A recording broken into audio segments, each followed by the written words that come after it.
సొలొమన్ loved God. Solomon loved the Lord. Solomon దేవుణ్ణి ఏం చేశాడు? ప్రేమించాడు.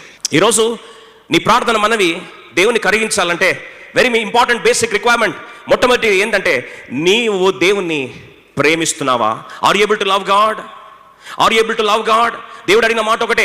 ఏమడుగుతున్నాడంటే దేవుడు, పిచ్చిగా తుక్కుగా దీవించకునుపు. ద్వితీయోపదేశ కాండము 11వ అధ్యాయము 13వ ప్రభు అంటాడు, నేను భూమి ఆకాశమును సాక్ష్యంగా నిలబెడుతూ నేను మిమ్మల్ని దీవించాలని ఆశపడుతున్నా, ఏం చేయించు వస్తున్నాను, మిమ్మల్ని దీవించాలని ఇష్టపడుతున్నా. I'm coming that I want to bless you. I want to make earth and heaven as a testimony for this so called blessing where it could be a game changer for your life and only secret that I ask you from is this. కాబట్టి మీ పూర్ణ హృదయంతోనూ మీ పూర్ణ ఆత్మతోనూ మీ దేవుడైన యెహోవాను ప్రేమించి ఆయనను సేవింపవలను.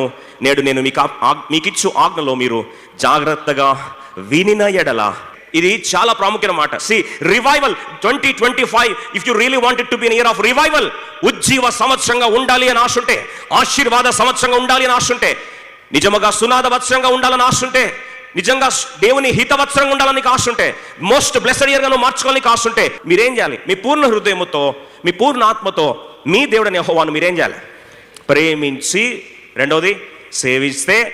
మూడో మాట 14 అంటాడు 14లో, మీ దేశమునకు వర్షము, 2 రకాల వర్షం, తొలకరి వర్షం, కడవరి వర్షం. జోయల్ చాప్టర్ 2:23 సమకూర్పులో మొట్టమొదటిగా ఫస్ట్ థింగ్ జరిగేది ఏంటంటే తొలకరి వర్షం, తర్వాత కడవరి వర్షం. ఈ రెండిటి మధ్యలో వచ్చేదే సమకూర్పు. ఈరోజు నీ జీవితంలో సమకూర్పు రావాలి అంటే నీ జీవితంలో దేవుని ఆకాశమును మంచి ధననిధి తెరవబడి తొలకరి వర్షము కడవరి వర్షం వస్తే ఉజ్జీవం, సమకూర్పు, రెస్టరేషన్, రీబిల్డింగ్ జరగాల్సిందే.